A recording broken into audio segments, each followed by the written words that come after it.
Hello, Asta. Welcome to Disabled and Proud. How are you today? Hi, I'm good. Thanks, Brooke. Thanks for having me. Thank you so much for giving up time to be on the podcast. I really appreciate it. Oh, it's a pleasure. We finally got there eventually. Oh, I know. I know it's always the way, isn't it? You try and organize one thing and then some other things come up but I'm really glad we've Great. made the time. It'll be good, I'm sure. Me too. Thank you. Yeah, so the first question that I like to ask every single guest is, how do you refer to your disability? Ooh, that's a good one. It's like I've thought about Um, it. yeah, I refer to my disability. Well, when someone says to me, what's your condition? I just say I've got arthrogryposis. Hmm. It limits me to an electric wheelchair. Yeah. I can't use my arms or legs, and but other than that, I'm super happy, and Yeah. I try not to shy away from the fact too much that I have a disability because I do. So Yeah. I like to embrace it. Yeah. And I think that resonates with me so much is that I've never seen the point of shying away from like a big fact and like a big part of my life because it's never gonna change. Like I'm not gonna Exactly, magically grow a hand. Like that's never gonna happen. exactly. So you Yeah, I'm might not. as well This like is it. embrace it. Yeah. And I Yeah, this love is it, that. isn't it? This is all we've got. So I see my life as a gift. So I don't. Why turn a gift down? That's the way I see it. Yeah. Oh, I love that. And obviously completely assuming here because I know absolutely nothing about this, but is this you were born disabled? I can imagine. Yeah, I was born in 1982 in Miami Children's Hospital, and I was born unexpectedly disabled. Yeah. They had no idea, my parents or the doctors, and doctors were completely shocked when I came out, as were my parents. Uh-huh. I went on to ventilation because I was finding it hard to breathe by myself, and Yeah.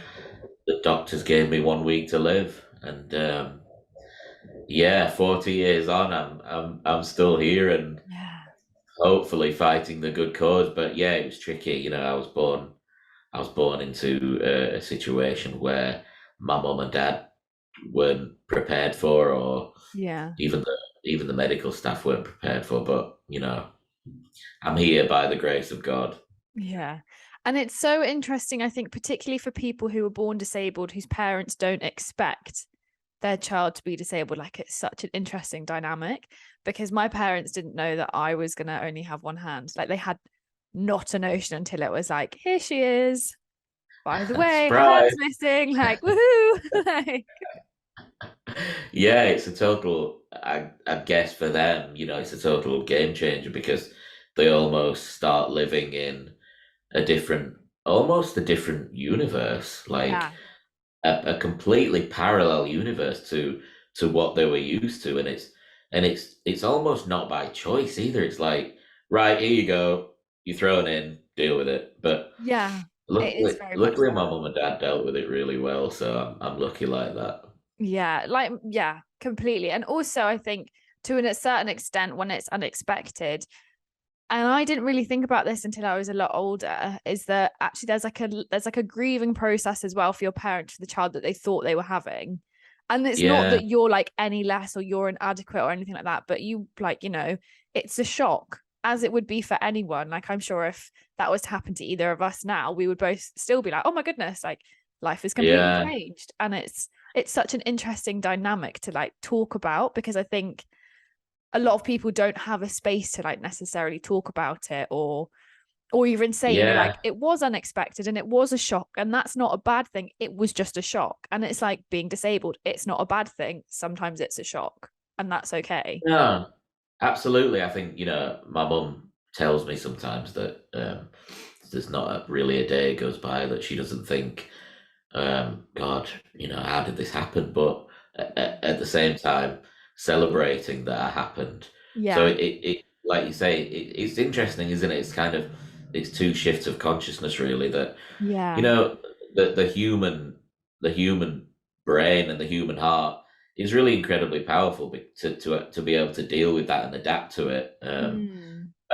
As a family unit ourselves, my mom and dad have certainly helped me growing up be the person I am today. And Yeah. I don't think, I think that's the main premise of it, of how you were brought up with the disability and how you were perceived as a person with a disability. And certainly within my family, I was always celebrated and encouraged to be who I Yeah. am, and that's why I do what I do today and hopefully help other people feel the confidence that they need to be able to live their lives happily. Yeah. So it's interesting because I was gonna like then go on to talk to you about what was childhood like for you as a disabled child. Tricky. I Mm. think that was probably the most trickiest part. Yeah. Seeing other kids climb trees and play, and yeah, it was hard. I remember once because we lived in Miami for a while after I was born, Hmm. and I'll always remember people say, "Oh, can you remember when you were young?" And I actually can. I can actually remember lying in my bed one day in Miami and almost having a complete meltdown and thinking, "Why me?" Yeah. Um, so that, yeah, I think certainly for a young person with a disability, I think they're the tricky moments where you see everyone living like we talked about in this Yeah. parallel universe. But as the older I grew, and the person I became, you really learn to, and you love to embrace yourself. Yeah. And I think that that's a lot of that's a lot of problems that people have, that they don't accept themselves, and I Mm. think that's really where it starts. Yeah, and I would completely agree with you on that. And I think it's interesting the path to acceptance with disability because media and society are not in your corner and they're not in your favor. So you're going against the grain all the time. Yeah, And it's constant. that takes a lot of guts and courage and balls to do. And no wonder it's can be really difficult for some people. Yeah, it's a constant thing, isn't it? We Yeah. wake up every day and we go out and we're faced with something. And I just think to myself, sometimes when I come up against this buzzword that's going around at the moment, ableism, I, I think to myself, are you really a conscious person?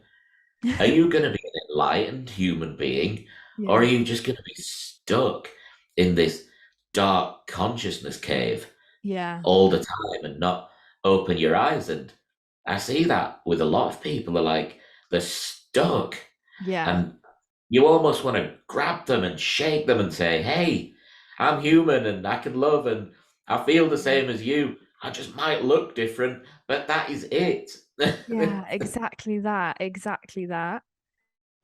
And for you, how has being a disabled person, how has that transpired into your career and what you do now and everything that you've done?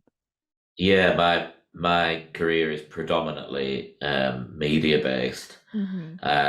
and I've got my podcast, Asta Vision, like you've got your podcast, and I'm on Steph's Packed Lunch once a week, and it to me the only reason I do these things is two things: to get myself out there Yeah. and to try and, I hate this word, but I'm going to use it. Try and normalize the stigma around Yeah. disability, and also try and help other people, because there are a lot of people with disabilities suffering out there, and I get emails every day from people, and we help people all over the world. And but as soon as you send that conscious light to them and say, Mhm. "Hey, it's gonna be fine," Yeah. then we find that there's such a turnaround, and it's incredible. But people just need to hear that.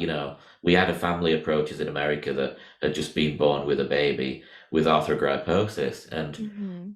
they were scared because Yeah. they ha- they hadn't come across this before, and they were worried, and we just said, look, it's gonna be okay. Yeah. He's gonna be fine. He's gonna grow up to be an incredibly happy person, and that completely shifted the consciousness and mindset. So as long as I can keep doing what I do through the media, then, but at the same time, it's really frustrating because the media, as we all know, is not a level playing field. No. And especially mainstream media, when you switch on the television, you just don't see it. And it's things like bloody Love Island, and oh my God, it's like just so unconscious. And are you really, really? I Are find you? Love Island particularly difficult to tolerate, but that's because I just I don't find it that entertaining. Like, Well, I don't know what it is about ankles out, or I don't get it. But at least they should be representing um, or reflecting. If they don't want to do all of society, a large part of society, yeah. because how do people, how do people, how do people relate to it otherwise? You Hmm. just, and you start to, people start to think, if we didn't have the confidence we did with the disability, people would start to think, am I supposed to look like that? Yeah. Or am I doing something wrong? Or was I born this way wrong? And it's completely wrong. It should be the other way. We should be promoting people and celebrating people. And that's the incredible thing about America. I lived there for years, and they Hmm. always celebrated you. They always, when you did something good, they always encouraged you, and it's just an incredible feeling. And I don't know where we've gone wrong on that level, but hey. I think there is a very, very big difference with how disability is viewed in the US to how it is in the UK. Like it is noticeably different. And even if you spend any time in the US as a disabled person, there is a massive, massive difference. And I'm not Yeah, really sure that you kind of have to experience it to be able to understand it, if that makes sense. of course, absolutely, definitely, yeah. You do. I certainly experienced it, and every time I go back there, I almost like have my batteries recharged because people are completely different towards me, as Hmm. opposed to when I land, say, back in Heathrow, they're like, "Oh my God, how do we lift him out of the sea?" It's like, Yeah. really? Back home again. Like, here we go again. Yeah, yeah, yeah. And for you, and like particularly in the media, how did you get started in that career? How did that all come about for you? I got an apprenticeship at ITV as a video editor, Yeah. and I always had itchy feet to get in front of the camera. Yeah. And I went on holiday with my parents one year, and um, we got talking to a bar owner, and I really wanted a sexual experience by this point. Hmm. And he started telling us about this great club down the road that I could visit, and oh yeah, it'd be great. You can all go. It'd be fun. So we all went, Hmm. and I lost my virginity there, and it was a brothel, and that's where it all started. Really, I said to my mum and dad, "We need to show the world this, so hopefully the taboo can be a little bit broken down towards Yeah. love and disability and sex." So yeah, that's where it started. Really, the BBC documentary went out called "For One Night Only," Yeah. and to cut a long story short, the movies were made, "Hasta la Vista" and "Come as You Are," Yeah. that tell the story of three guys with disabilities off to lose their virginity in a brothel. Yeah. So that it's kind of spiraled from there, really. Uh-huh. And with those, am I right in thinking you were director on them? Yeah, no, I was executive producer on both of them, Uh-huh. uh, but I had a heavy involvement as well. We went out to set to for the Belgian one, and yeah, it was just special, and the the feedback we've had has been mixed, which is interesting. And yeah, it's a lot of fun, but hopefully it got a message out there hopefully it helped at least one person. Yeah. And what was it like for you translating like your own experience into like a documentary film type like position? What was that experience like? Strange and amazing. Yeah. I can Because you imagine it almost, maybe being like kind of cathartic. yeah, no, it is. It is cathartic as well as a little bit odd because it was obviously part fictionalized. Yeah. Um, but saying that, they did really stick to the original documentary Uh-huh. story, and it is cathartic. It was incredible, and to see the end result of, Yeah. because I was sat there watching my latest movie one day, and I thought, oh my God, like this is just such an incredible achievement to be able to do this and portray a message and hopefully help people on a vast scale. Yeah. And I'm not bothered about the rest of it. That's all I'm bothered about. Yeah. And people are like, really? I'm like, yes. I love to help people, and I was born with, I think, a skill to help people be happy. Yeah. Oh, like it just I always think like I one day when someone they make a movie of my life, as and when that happens, I like to think about this, maybe someday they'll make a movie of my life. Yeah, How is that gonna feel when you watch your own story? Because I always think it's like it must be incredible. so bizarre, but also really enlightening because you're viewing it from a third person, even though that was your experience. Yeah, it is. It is funny. It's a strange feeling, Yeah. but at the same time, it's incredible. And the moment it's incredible is when you get a standing ovation in a Yeah. film festival screening. That is when the goosebumps starts to hit, and it's like, wow, like Yeah. I didn't really think anybody would be really interested in my story, but they are, and yeah, and I'm 100% sure, Brooke, you will get there. You will have that opportunity. Maybe. Oh, it would be a funny film, that's for sure. My life is full of weird and wonderful moments, to tell you that for Yeah, free. me too. Yeah, we should document it. I love it. I honestly was at one point was like, I'm gonna be the next Stacey Dooley, and then I realized that I will never be the next Stacey Dooley, but like a girl can dream.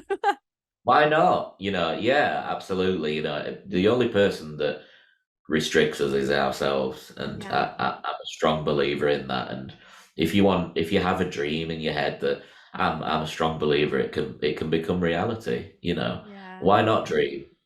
I'm a really big believer in like you were given your dreams for a reason. Like you were meant to chase them, and there's a Yeah, reason that you have that particular, whether it be like goal or dream or thing that you really want to achieve. There's a reason that you have that, and whatever that reason may be, you have to go out and do it because you wouldn't. It's gonna sound very like woo woo, but you wouldn't have been given that vision, dream, or hope if you yeah, weren't no, able to totally. do I'm with it. you. I'm with you. Every moment is meant to be. Yeah, Every moment that we take in life is meant to be. This is our path, and I'm a strong believer that I was born disabled for a reason, and yeah, and hopefully I'm carrying that reason forward. And it just, when you embrace it and think of it like that, the magic starts to bubble, and it feels incredible, and I just wish and pray that other people could feel like that and have the confidence, because once you do, then anything is achievable. It yeah, really is. yeah.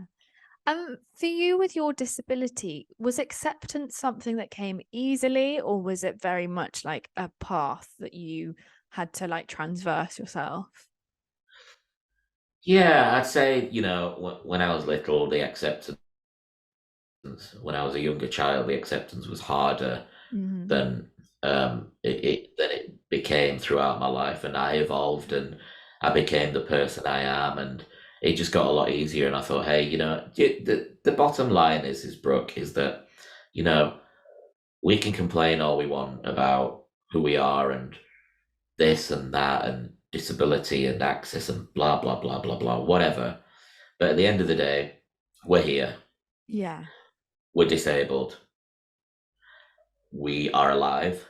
Uh-huh. We get to wake up every day, and it's an incredible gift. I don't take life seriously. I take the piss out of myself all the time.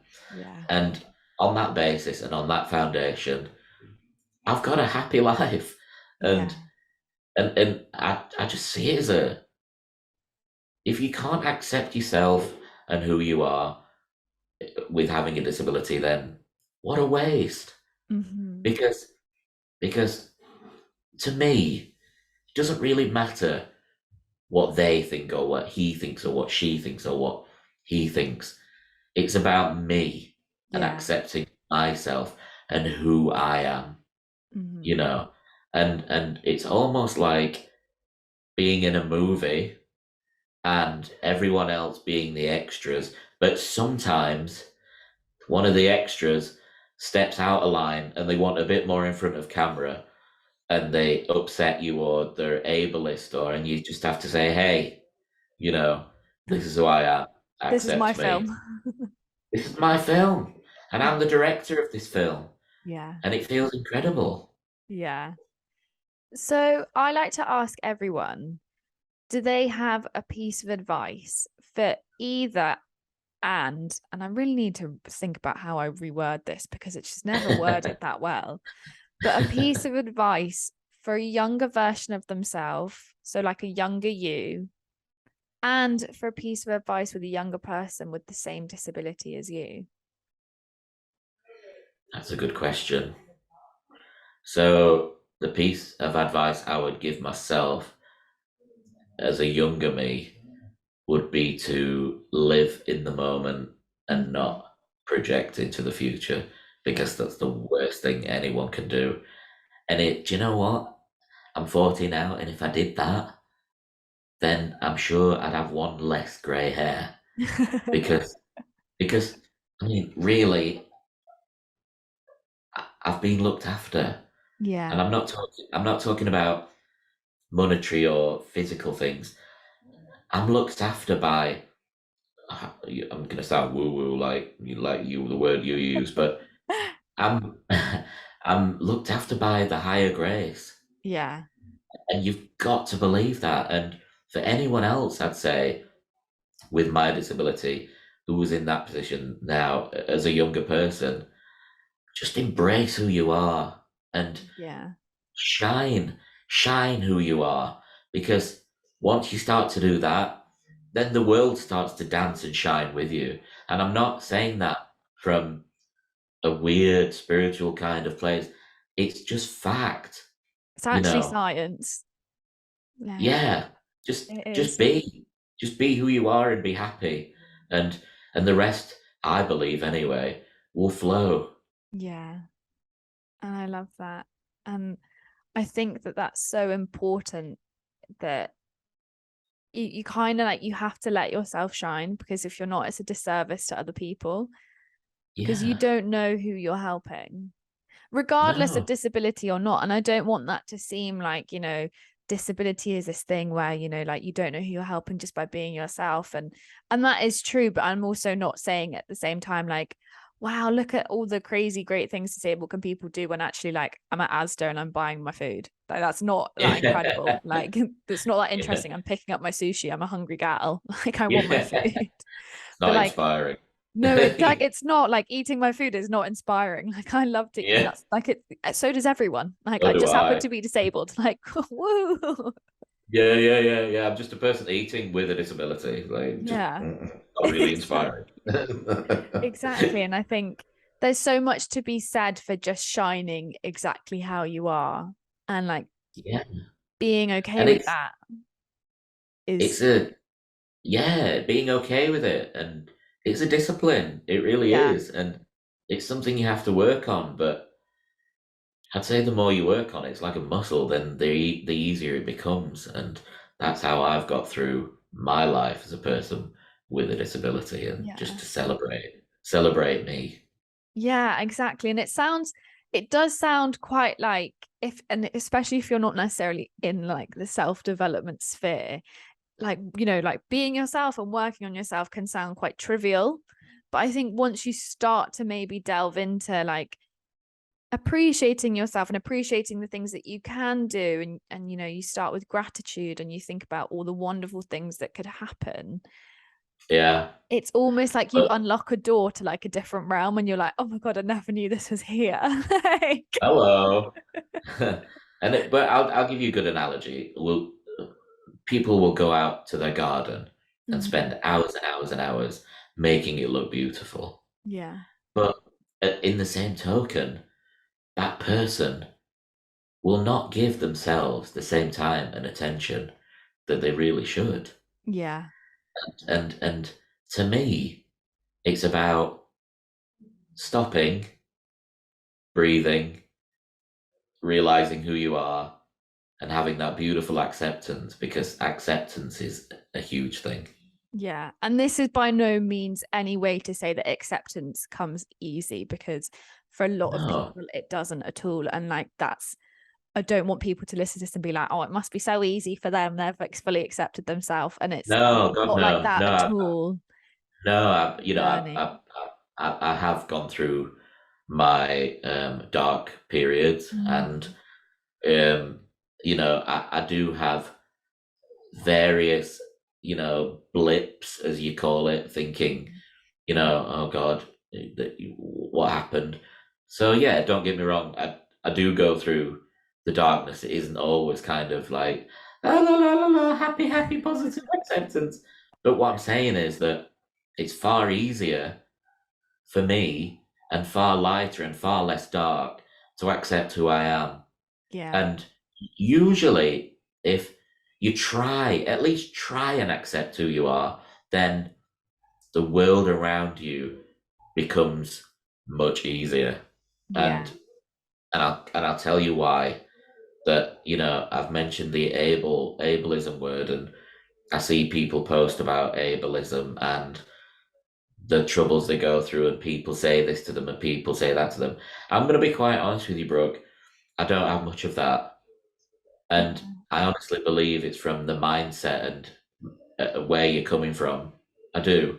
because you, I'm not a victim, and I have a disability, and I love it. I love my hands, and I love the way they are. And if you come out onto the live stage and shine, then I'm pretty sure the darkness can be less. Yeah, I think that's really wonderful. And I'm really glad that you said, you know, like everybody, you have your blips, because I think everybody does. I don't think anybody gets through this life unscathed. Like, it's No, not realistic at all to believe that you won't be. But I no, like to think that through hardship, if you can notice like a positive trait within yourself, that it's kind of maybe been worth it. And I'm very aware that saying worth it is like, it can be a bit loaded, right? But have you found that through dark times, you found a particular positive trait within yourself that actually you're really proud of?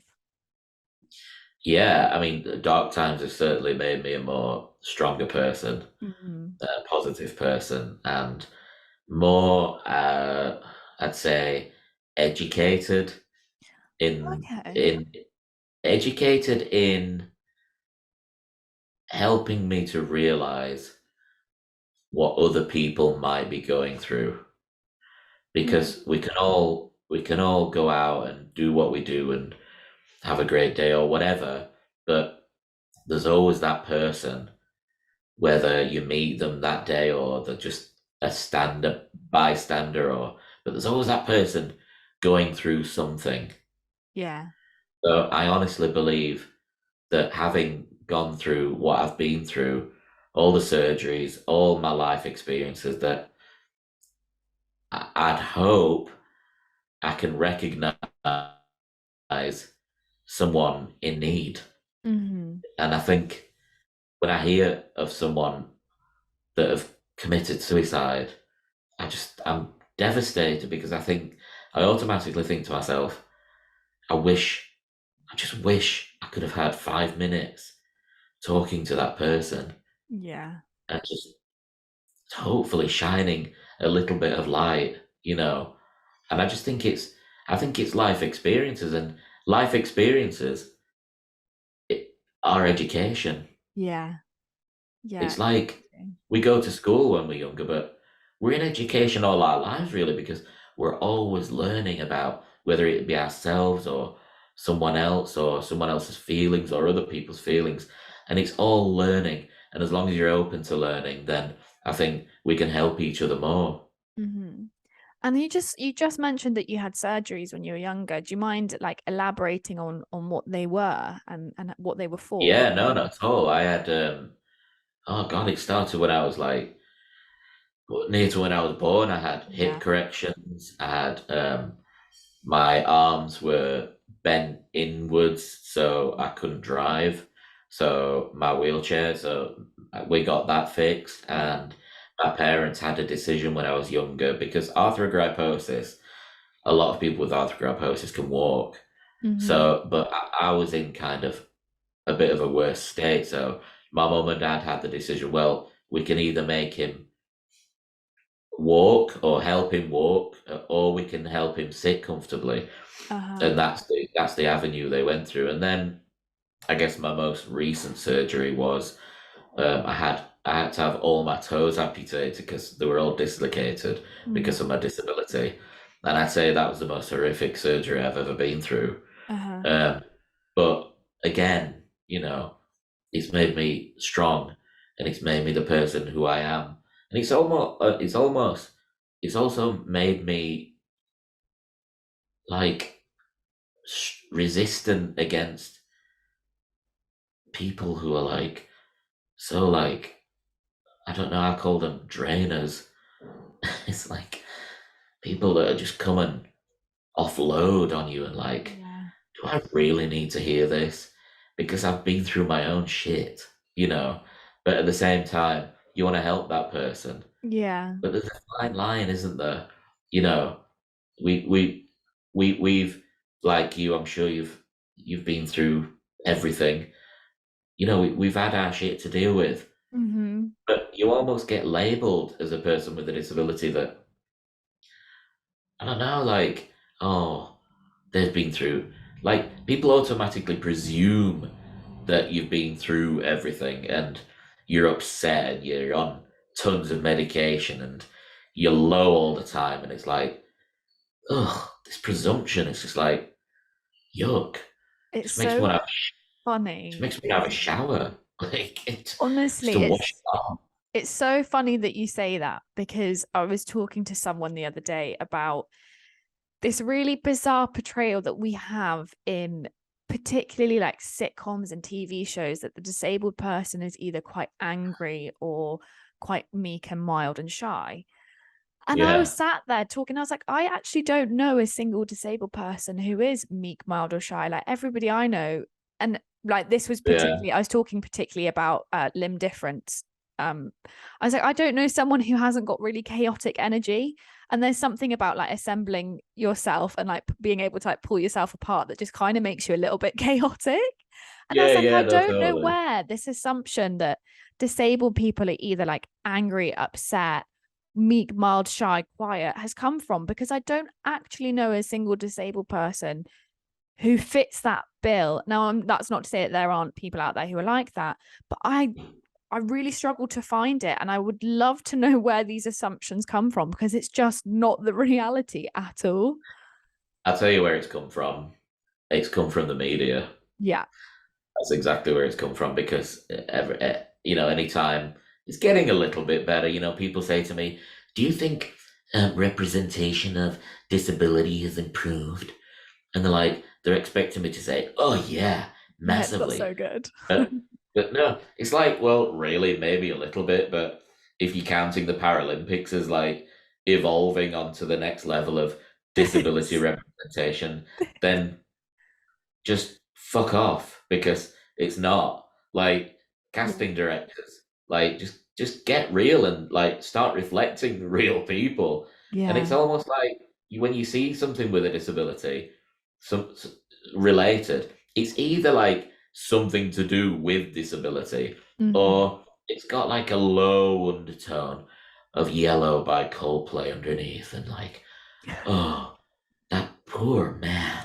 It's like Really? Have you actually done your research and actually spoken to a person with a disability that, Yeah. oh my God, can be happy? Yeah.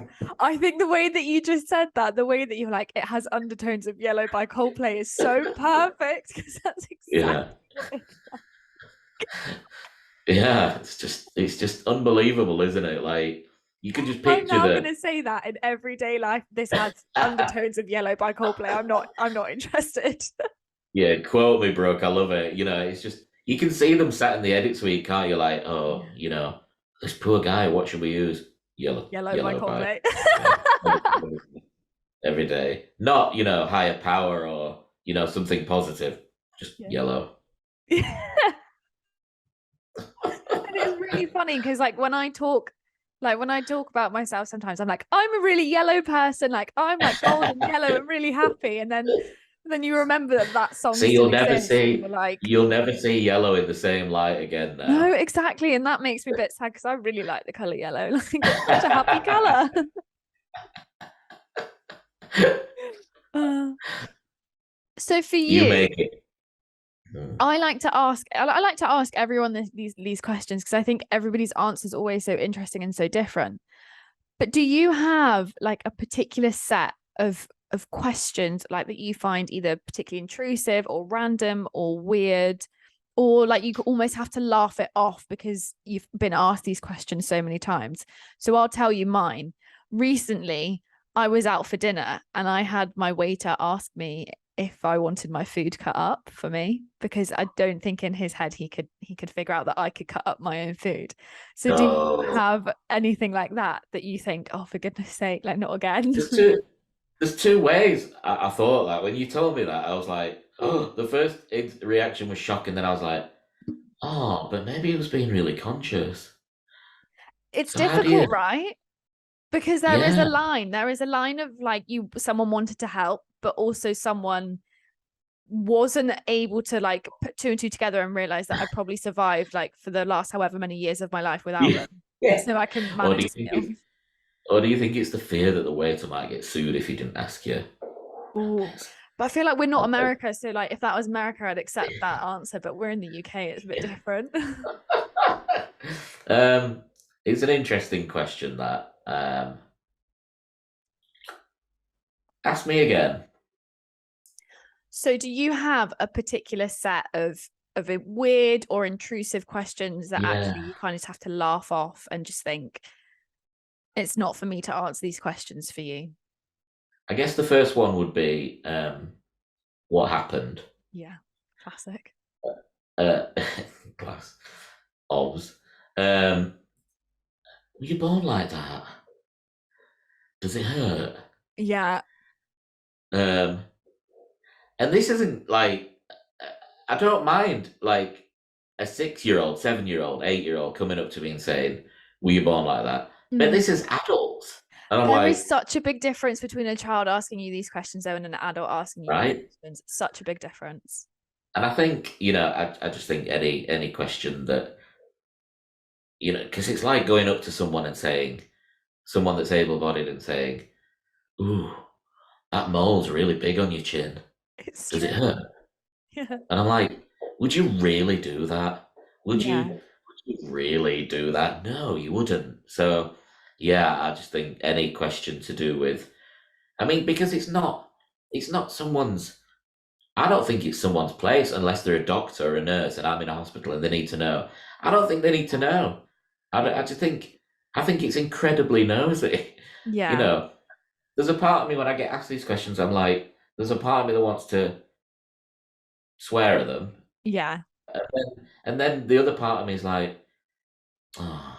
And then another question I got actually yesterday when I was out. She says to me, "Oh, I've seen you on Steph's Packed Lunch." I was like, "Oh, great." And she was like, "Oh, is it work or is it just something to do?" I'm like, "Oh my God." Like, you did not just say that. Like, it just slaps of kind of ableism.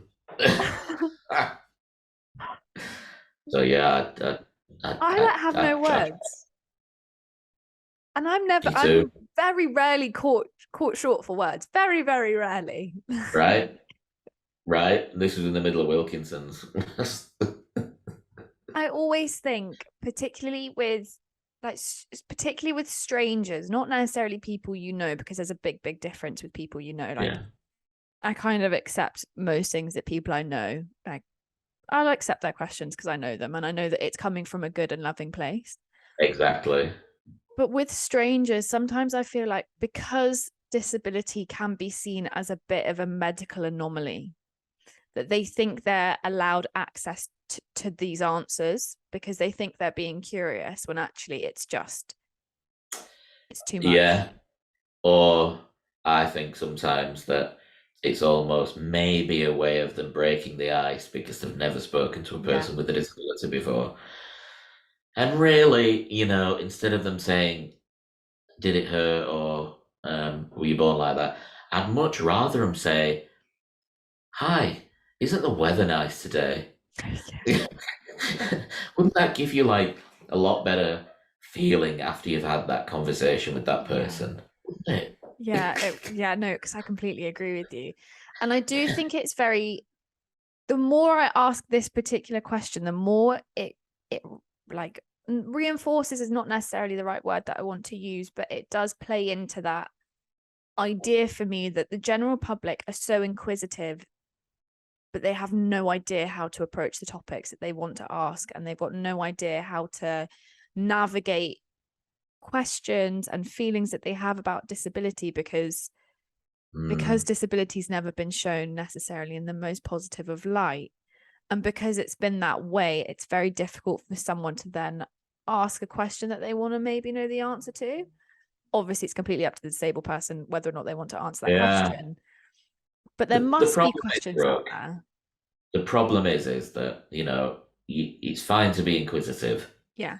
If it actually moved the conversation on Yeah. and people actually evolved into finally accepting that people with disabilities live on this planet and not Mars, and we're not born from some other planet. And I wouldn't mind that. I wouldn't mind inquisitiveness if if it grew and if it moved the conversation on, and if it wasn't a taboo anymore. Yeah. But it just isn't. People ask me these things and that's it. It's like, oh, I'm like, really? But it's left them feeling good because they've broke the ice with a person with a disability. Yeah. But how's it left the person with a disability Yeah, exactly. feeling And that's the more other side people feeling don't think more about. disabled? Yeah. Yeah, That is the other side that people don't think about, is that whilst that interaction may have made you feel somewhat better because you feel like you've done a good thing in talking to a poor, lowly disabled person, how has that conversation actually made that person feel? Have you made them feel more dehumanized than society already makes them feel? Or have you uplifted them in some way that actually makes them feel, great? And the likeliness is you've exactly. probably not made them feel great because you've probably asked a really fucking bizarre question. Yeah, and it's not it after you've been asked that question, it's not necessarily in the moment that you'd have Yeah. a negative reaction towards it. It's when you got to where you're going and you thought, "Wow, have I really just been asked that again?" Mm-hmm. And Yeah. it's almost like a delayed reaction, isn't it? And it almost kind of plunges you into this self-questioning, self-confidence thing again because Yeah. you automatically presume that because that one individual has asked you that question, then the whole population of this planet thinks the same thing. Yeah. And I think as well, like when I personally forget that disability is not the norm, like when I'm going about my day to day, like I completely forget that not being disabled is like, I completely forget that, people aren't disabled. So when someone asks me a question about disability, I'm always like, oh, like you don't know the answer to this question because you're not disabled. Like I almost need to like compute that before I'm like, Yeah, wait, what? Like you're not yeah, disabled? Oh, like okay, like you're not part of the gang. Sorry, I can't help you.